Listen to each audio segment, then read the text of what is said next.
bendición sin fin. En la iglesia cristiana encuentras tu cariño. Muy buenos días, iglesia, promesas y bendiciones. En este día de ayuno y de cena que ya hemos hecho aquí en privado, queremos hoy hablar de un tema muy hermoso, pero a la vez también muy delicado. Si no alcanzan a tomar muchos apuntes, ustedes ya saben que el mensaje estará en YouTube en los próximos minutos.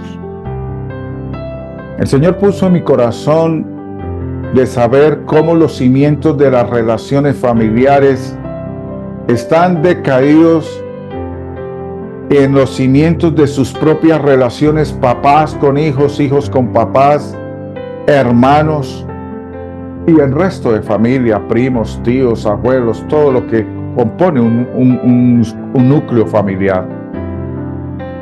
Pero yo quiero hablarles del cimiento de las relaciones familiares que vamos y que estamos honrando a Dios. Y quiero decirles que lo primero es lo primero, esposo y padre al máximo. Y para empezar con esto tengo que hablarles de algo, de un relato que pongo aquí al principio para empezar como a buscar la forma que los hombres no se me incomoden mucho en esta mañana, y por relatos tengo que usar seudónimos para no poner nombres de ninguna persona. El seudónimo que siempre uso es el de Pepito o Pepita. Y digo que este relato comienza que la mayoría de las personas observaban a un hombre llamado Pepito, ese es el seudónimo, y veían a este hombre que en él todos los signos del éxito. Era un hombre bien vestido, inteligente, tenía una esposa muy atractiva y muy culta, y tenía 2 hijos muy inteligentes. Este hombre a la edad de 40 años se hizo muy rico. Además era un líder distinguido en su congregación. Pepito parecía ser el modelo de un hombre de éxito. Sin embargo, esta historia me llegó a mí hace mucho tiempo, que tuvieron que llegar a sentarse y por un lado y por el otro lado se sentaron en una oficina frente a la consejería de un pastor. Quiere decir, el uno para acá y el otro para acá. Y aparentemente habían venido a buscar un consejo por tratarse que era un pariente el del problema. Pero evidentemente el problema verdadero eran ellos mismos. Veíamos que Pepito tenía éxito en muchas áreas de su vida, pero en lo verdaderamente vital, este hombre no estaba bien. Tanto él como su esposa concordaban en que él tenía serias deficiencias como esposo y padre. Su esposa, bien lastimada, se sentía apartada de él. A pesar, ella decía con voz muy triste: lo admiro mucho, lo admiro, pero no siento que en realidad él me quiera o me respete. No me deja ni acercarme. Entonces ella decía: yo quiero que convivamos más, especialmente en las cosas espirituales, pero no hay manera con este hombre. Entonces Pepito reconocía, y él ahí mismo delante del pastor reconoció que estaba descomponiendo su relación por esas cosas que él había hecho o dejado de hacer. Entonces este hombre le confesó ahí delante de su esposa al pastor: sí, pastor, yo reconozco, mi esposa es muy piadosa, cariñosa, pero la verdad yo no pongo la parte que me corresponde de cooperar en mi hogar. Entonces Pepito y su esposa no se estaban animando mutuamente ni se estaban estimulando el uno al otro al amor y las buenas obras, como lo dice Proverbios capítulo 27, 17 y Hebreos 10, 24, 25. No alcanzo a explicarles mucho y a repetir porque quiero llegar a donde quiero llegar. Entonces, en sus relaciones con sus hijos había casi nada de acercamiento también emocional. Él no estaba interesado en compartirles ninguna instrucción, mejor dicho, un consejo de la disciplina del Señor. como nos toca a nosotros los hombres que trabajamos como pastores. La palabra disciplina. Los papás no lo quieren hacer. Y esto lo hacía, él decía que por descuido, que eso como que era la responsabilidad de su esposa principalmente, que su influencia en la vida había sido mínima. Entonces él como que dice, eso no es tarea mía, eso es de las mujeres. Y de hecho, cuando los hijos o sus hijos llegaron a la adolescencia, la distancia entre ellos se hizo muy grande.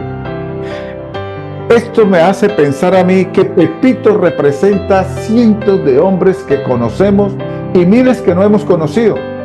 Tal vez estén sentados algunos de ellos aquí. Tal vez tú no estás teniendo tanto éxito en los negocios como él y creas que eres un cristiano que quiere ser un mejor esposo o un mejor padre. Entonces voy a adelantarle cositas rápido. La clave en este mensaje llega, y quiero compartir desde la perspectiva de Dios, que Él nos muestre el factor más importante para llegar a ser un esposo y un padre. Dios ve este factor como la clave para convertir a un hombre en una bendición poderosa para su familia. Y este es el elemento que hace falta en la vida de Pepito. ¿Cuál es? Hay una cita bíblica que nos pega duro a nosotros los hombres, que está en el Salmo 128, versículo 1 al 4, y se escribe así, o lo podemos leer así, o lo podemos tener acá así.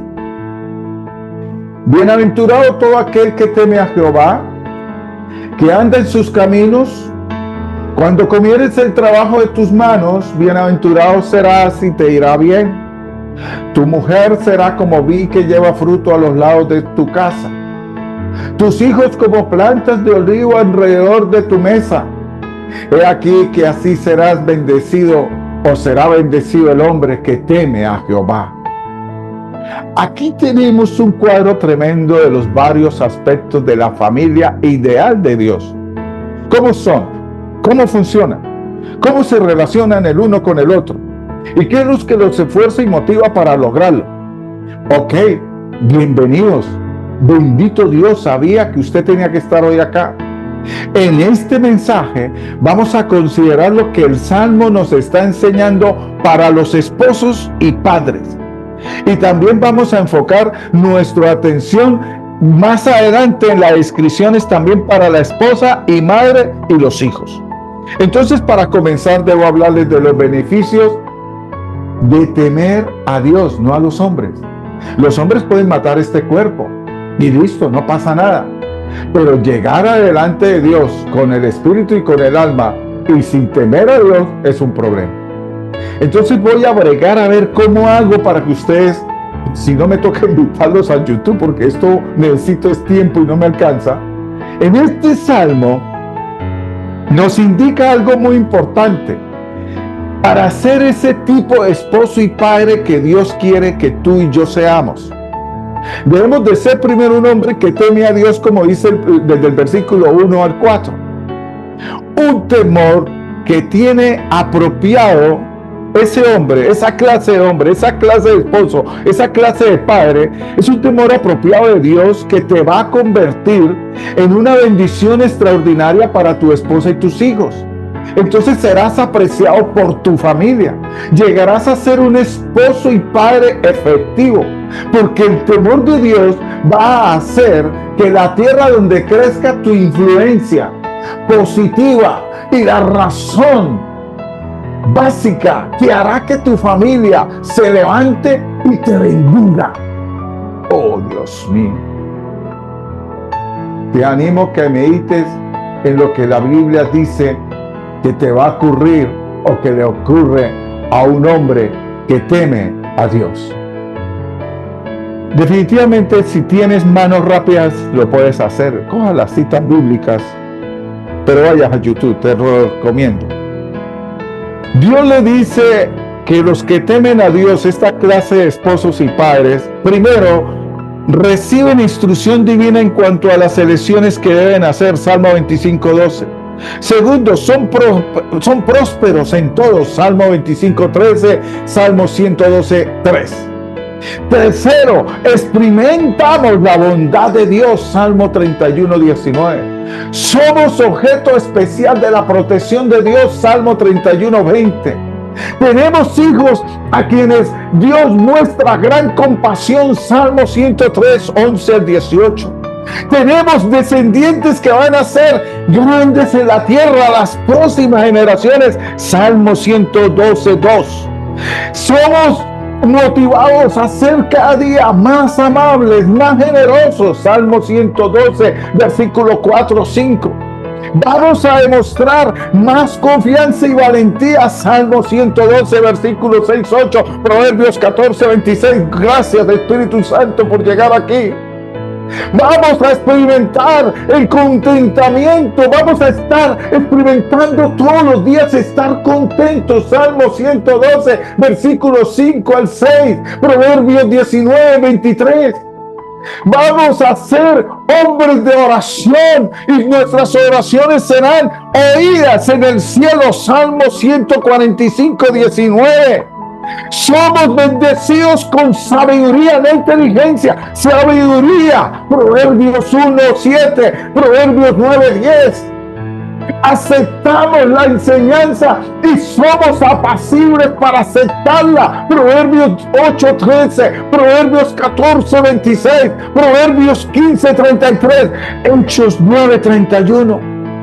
Somos de los que nos caracterizamos por una integridad y lealtad que es la que no hay hoy al día.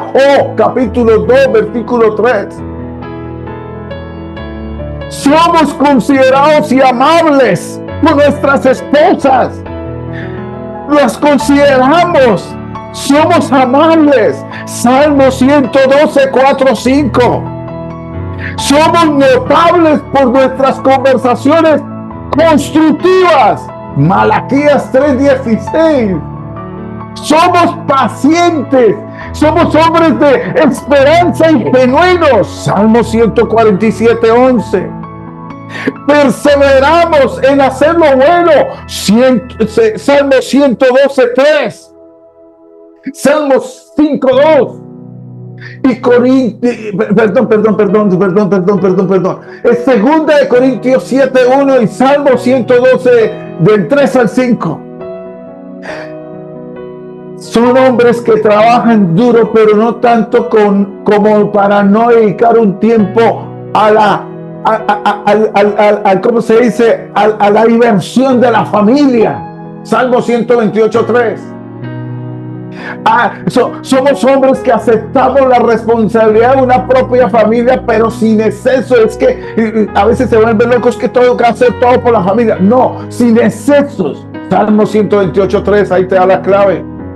Somos hombres que estamos dedicados a la familia y la consideramos una fuente de muchísima satisfacción. Salmo 128, 1 al 4.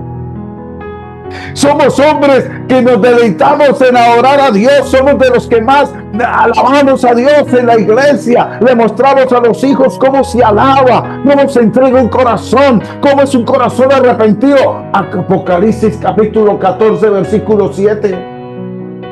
Somos los que más amamos la palabra, la escritura. Somos los que ordenamos nuestra vida según los mandamientos de Dios. Oh, santo. Salmo 112, 1 y Eclesiastés 12, 13. Esa es la lista que vas a tener que buscar en YouTube. ¿Cómo aplicó todo esto mi amigo Pepito a sus problemas de familia? Esto se lo entregó este pastor. Y ciertamente él necesitaba unas instrucciones específicas para los temas que lo estaban involucrando como esposo y padre. Por eso nosotros con mi esposa en nuestros sanidades interiores, en nuestros seminarios de consejería o de cursos de consejerías, tenemos que discutir estos temas en detalle. Nosotros tenemos que mirar que mucho el hombre y la mujer necesita un temor de Dios sano y prudente en su vida. De pronto alguien aquí me dice: pastor, ¿y qué es el temor de Dios?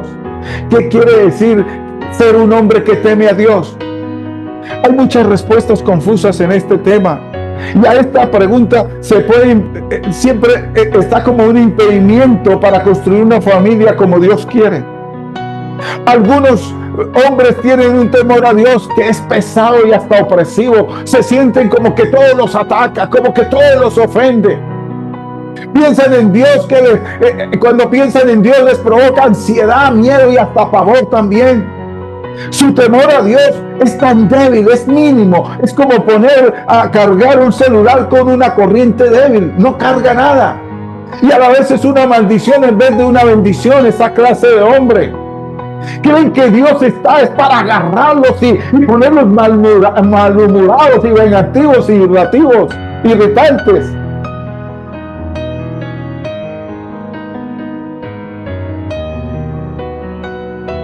Un ejemplo de esta clase de temor lo vemos en la historia que Jesús contó sobre los 3 hombres.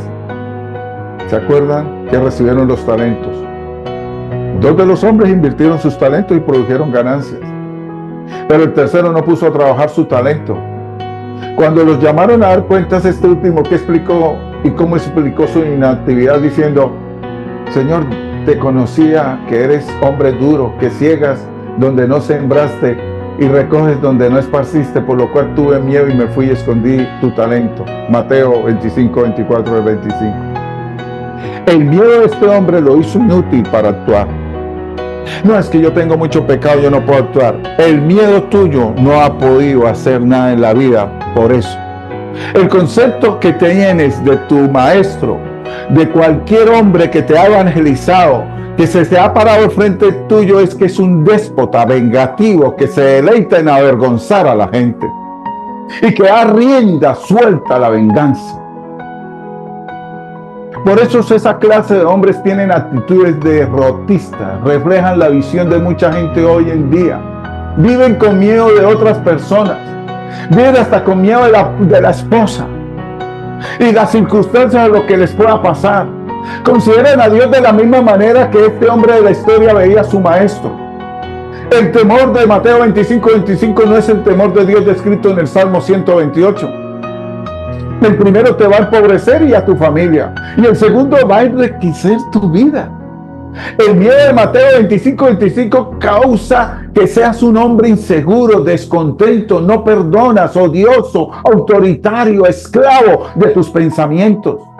El temor del Salmo 128 produce efectos opuestos. Es constructivo, no destructivo.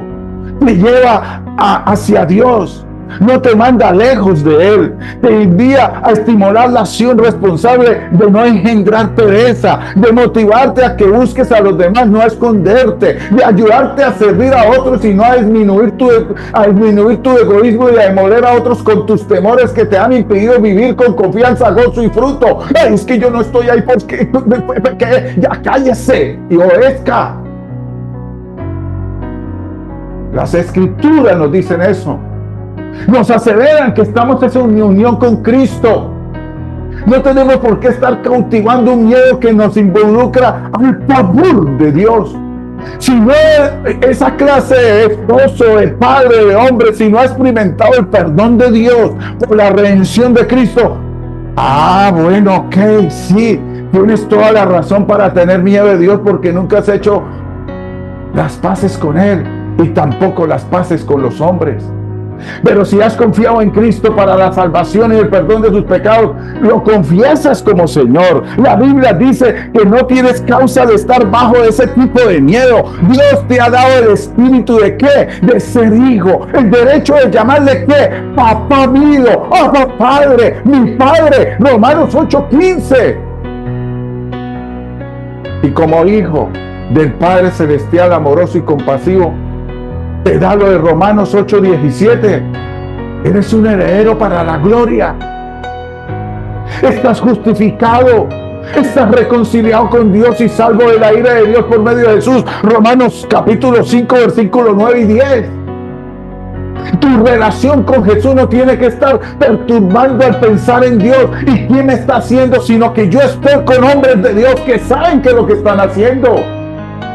Tú tienes una razón para gozarte en Dios, teniéndolo en la manera positiva, no en la negativa. Eso es lo que dice, porque si eres de la negativa, eres del grupito de cuál fue el que le dije, de cuál Mateo, ¿qué? 25. Pero el del Salmo 128 es un hombre positivo en todo lo de Dios. Por eso esto nos lleva a preguntar exactamente qué quiere decir temor de Dios. De manera sencilla se lo digo, el temor de Dios es la respuesta inevitable de un entendimiento que tiene que crecer bíblicamente, de una relación con el verdadero Dios vivo que ha sido revelado por Jesucristo en tu corazón. La esencia del temor de Dios nos ilustra en nuestra vida, que lo tenemos que vivir como lo vivió Moisés en Éxodo 15, 1 al 18. Y antes de este pasaje, Moisés tuvo una experiencia en donde él engrandeció bastante su concepto de Dios.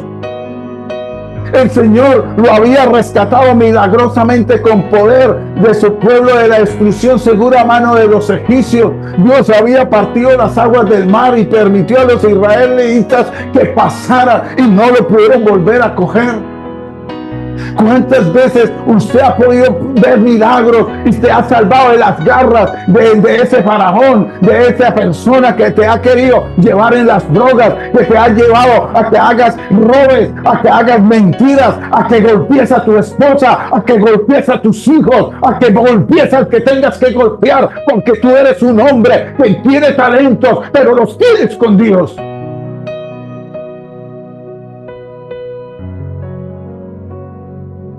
Un temor de Dios sano y prudente hace lo mismo por ti y por mí.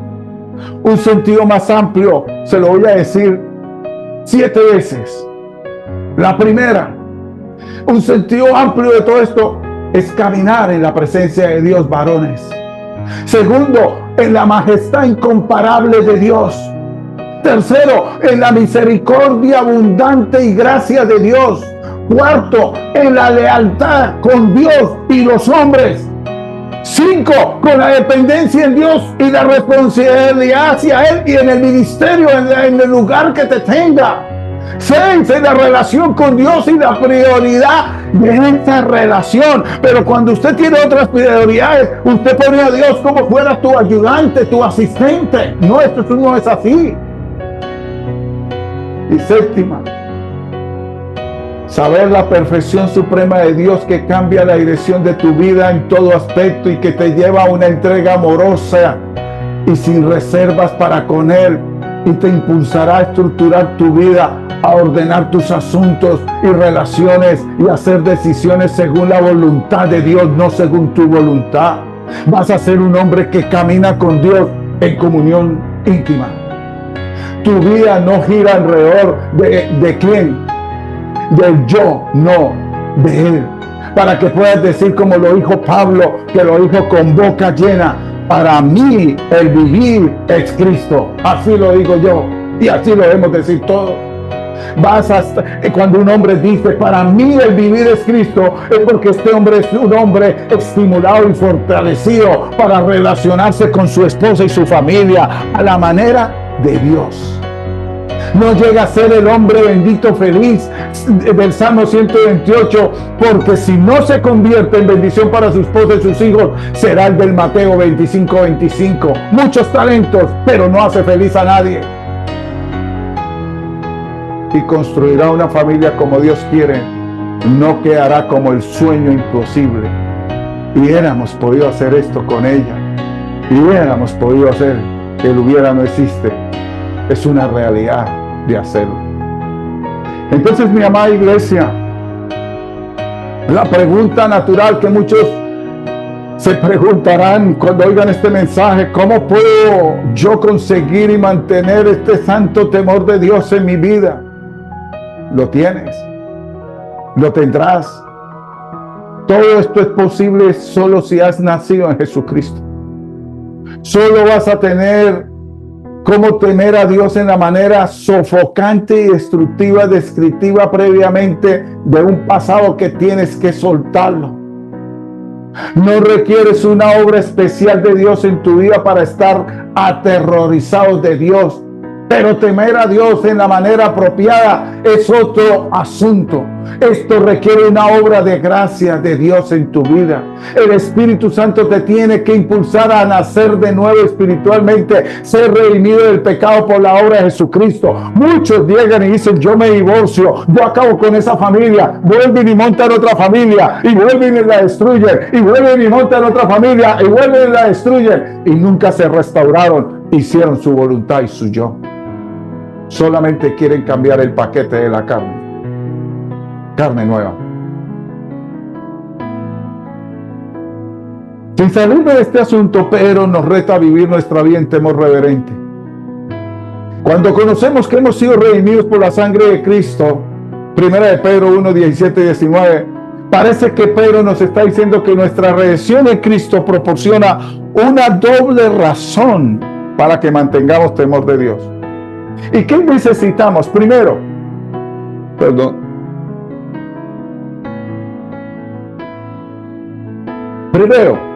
debemos inspirar un gran concepto de Dios por la manera en que Él nos está salvando.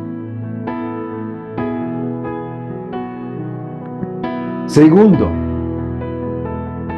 ya que eres un hombre que ha sido librado del castigo y del poder del pecado, de nuestro pecado, por nada menos que la muerte del propio Hijo de Dios Jesucristo, Pedro dice como segundo y nos afirma que esa redención de Cristo incluye algo muy tremendo, mis amados: la liberación de nuestro antiguo estilo de vida. ¿Cómo nos atrevemos nosotros de ser tan cínicos? Venir a la iglesia, venir a un hogar de cambio con el estilo antiguo, a mostrar los talentos y a decir que somos hijos de Dios, en lo cual no hay un temor reverente de Dios. Lea Romanos 3:18 si es que no me lo está entendiendo. Y tal vez ahora empiezas a comenzar lo siguiente: yo soy un cristiano, pero es que el temor de Dios no es muy fuerte en mi vida. Ese era el bendito problema de Pepito, que había confesado a Jesucristo como su Señor y Salvador, pero este Pepito quería agradar a Dios, pero su temor de Dios era pequeñito y su relación con Él era superficial. En tal caso, este hombre dijo: Pepito, ¿qué más necesito?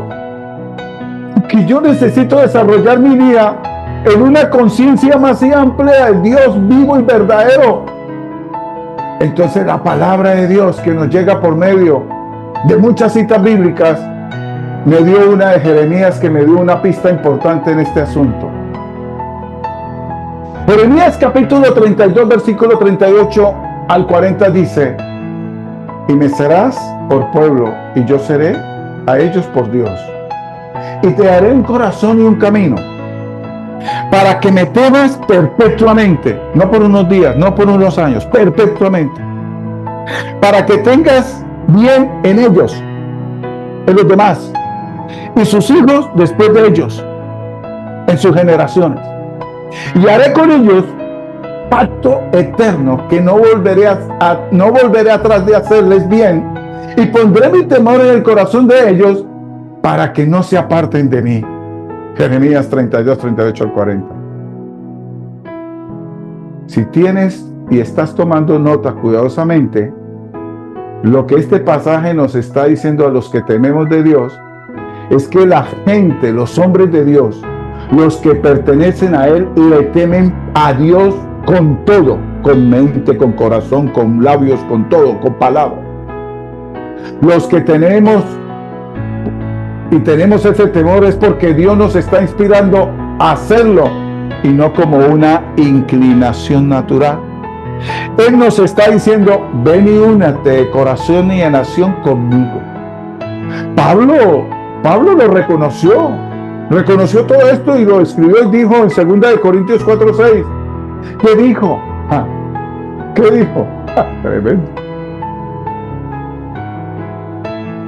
Dios, que mandó que a las tinieblas resplandeciese la luz, para que Él entrara a resplandecer en nuestros corazones, para iluminarnos del conocimiento de la gloria de Dios en la faz de Jesucristo, en el rostro de Jesucristo.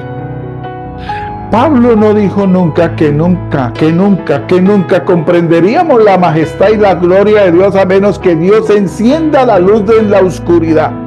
¿Cuál es la oscuridad? Mi mente, mi corazón anda oscuro, perdido.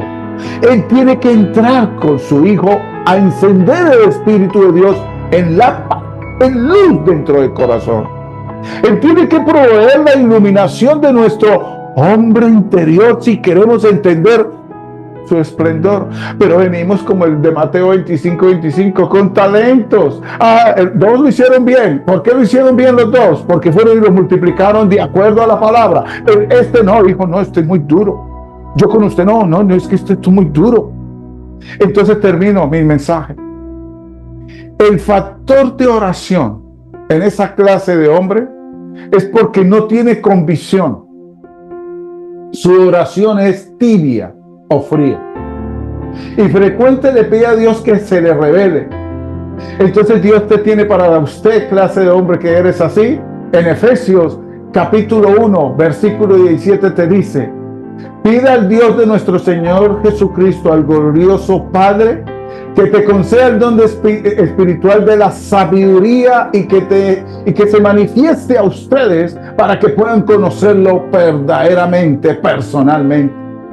Pero más tarde en Efesios 3, ahí mismo 17 hasta los 2 versículos más 19, dice: pida a Cristo que viva en tu corazón por la fe y que el amor sea la raíz y el fundamento de tu vida, y que así puedas comprender cuán ancho, largo, alto, profundo es el amor de Cristo. No sabes cuánto es lo ancho, no sabes cuánto es lo largo, no sabes cuánto es lo alto, no sabes cuánto es lo profundo, el amor de Cristo. Entonces, pida pues que conozcas ese amor, que es mucho más grande que todo cuanto puedas conocer, para que lleguen a colmarse de la plenitud total de Dios. Entonces, cuando usted estudia tus oraciones y estudia las oraciones de Pablo por los Efesios, es ahí en donde te están enfocando en una sola cosa, en que enfoque tus oraciones de Pablo en como Pablo las enfocó delante de Dios, que le dio sabiduría y revelación, y esa revelación en el entendimiento. No hables con tu entendimiento natural, hables en el entendimiento de la revelación de la palabra, hables como conoces bien a tu Padre y temes antes de hacer lo que vas a hacer. Por eso Pablo, en el cumplimiento de esa petición, era la fuente que abrió un mundo de bendición. Si eres un hombre temeroso de Dios, vas a orar porque temes a Dios. Y mientras oras bien, tu sano temor de Dios te va a alimentar y te va a incrementar para que sigas orando más y más. Y va a ser una dinámica que te habilites para construir tu familia como Dios quiere. Entonces, ¿te acuerdas de Pepito? Bueno, él quería ser un buen esposo y padre. Entonces empezó a trabajar duro para dar lo mejor a su familia, y lo quería de veras, y lo quería de verdad, pero reconocía que algo caminaba mal en su relación con su familia y con Dios. Entonces Pepito, que era un dotado, era el de Mateo 25, era exitoso, en la mayoría de lo que hacía, había llegado a ser demasiado, siendo talentoso, autosuficiente. Por eso perdió su hogar, perdimos el hogar. Y muchos están ahí perdiendo el hogar, todavía ahí metidos. Perdóneme la expresión, ahí todavía en su casa. Perdóneme, no estoy ofendiendo a nadie. Entonces este hombre andaba ocupado que descuidaba su vida de oración. La oración la tenía, era como el rezo, el repetir el escapulario.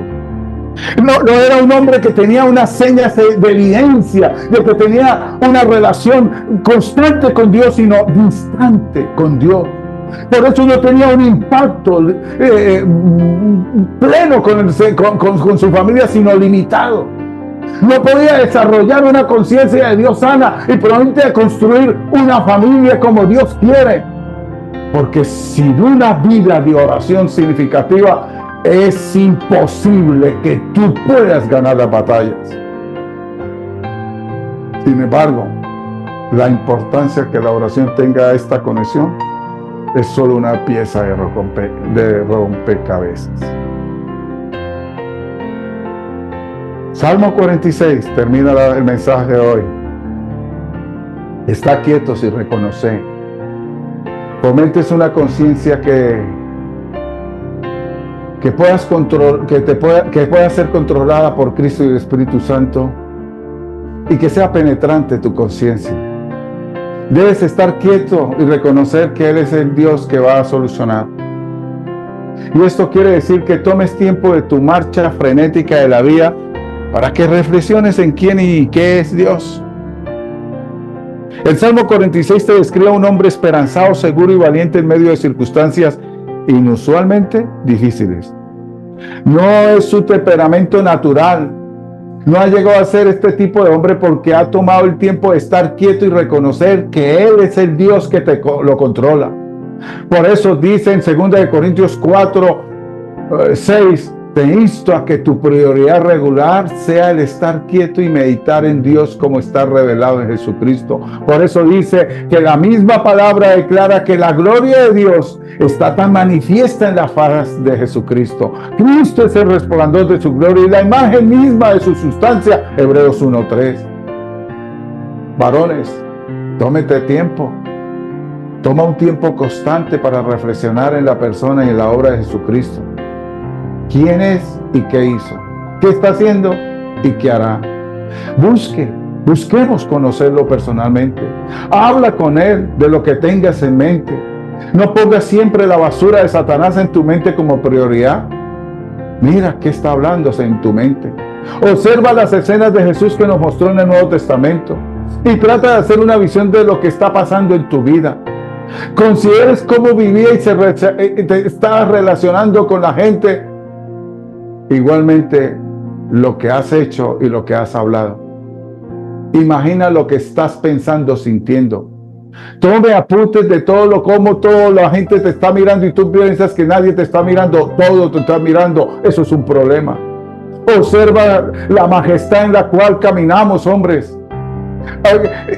Tenemos que caminar en una majestad plena de Cristo, su gracia, su sabiduría, su compasión, su justicia y su poder.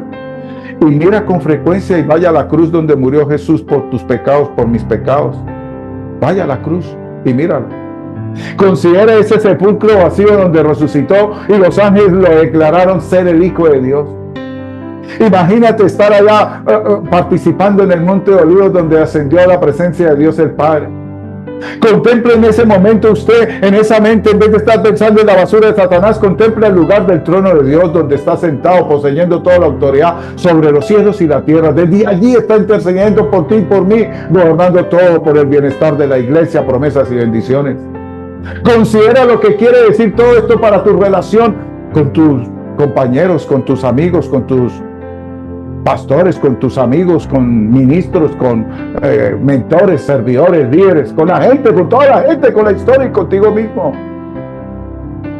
Y busque junto con Pablo, como dice Filipenses 3:10, conocer a Cristo de una manera más completa.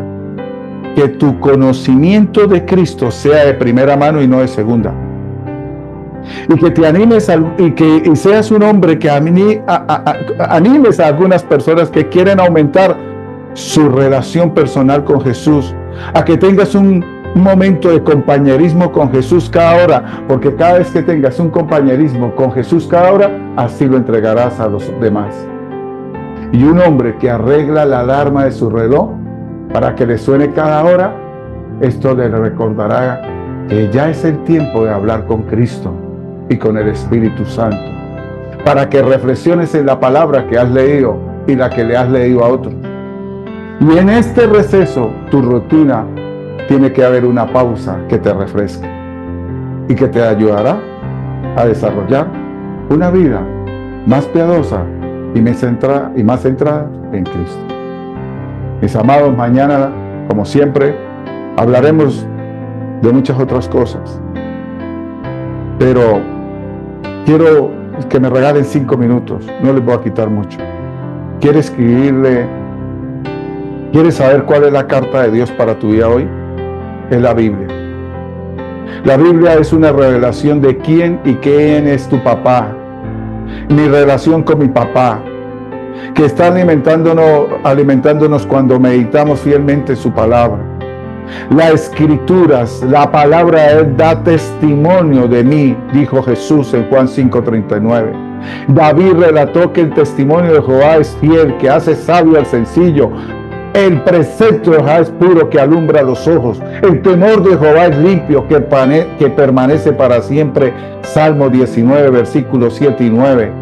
Por eso es que nuestra iglesia es disciplina de la palabra. No es conversaciones de pastor aquí hablando de historia. Es la palabra. Y termino, ¿verdad? Discúlpeme, lo he dicho ya muchas veces. Pepito aprendió esta lección básica. Y usted y yo tenemos que aprender igual que él. Sí. Entonces estarás en el camino de construir tu familia como Dios quiere. Si no, te animo a que te arrepientas ahora mismo. Y con la gracia de Dios, que te reoriente tu vida para que pongas lo primero en primer lugar, un arrepentimiento delante de Dios de cómo hemos destruido familia, cómo hemos acabado familia, cómo hemos sido mal testimonio de la familia. Carácter, temperamentos, enojos, vicios, contiendas, pleitos, groserías, agresividad. Y entonces, antes decíamos una iglesia diferente para un mundo diferente, te lo digo así, terminé. Vas a ser un hombre para un mundo de diferencia para ti y tu familia. Padre, en el nombre de nuestro Señor Jesucristo, te damos gracias por esta bendita reunión, por esta gran oportunidad que me das. Gracias por prestarme la vida para hablarme como esposo, como padre. Gracias por hablar. Gracias por los hombres que van a oír este mensaje. Gracias por todo hombre que no se ha arrepentido de toda la destrucción que ha hecho en sus años en el hogar que tú nos diste como papás de esos hijos que no nos pudieron escoger como padres. Gracias, Señor. Bendigo a todo varón de cada hogar. Bendigo a todo varón que soltó la responsabilidad para que hoy entienda que no es algo de un pastor en contra de su vida, sino que reflexionemos cuál es la prioridad que estamos buscando. Si es lo de Dios, pues mi prioridad. Y la prioridad de Dios es amarlo, primeramente en todas las cosas, más que las del mundo. Todo esto bajo la bendición del Padre, del Hijo y del Espíritu Santo. Amén y amén. En cada amanecer, una promesa para ti, un mensaje divino que llega a ti. Cada día es nuevo, una bendición sin fin. En la iglesia cristiana encuentras tu cariño.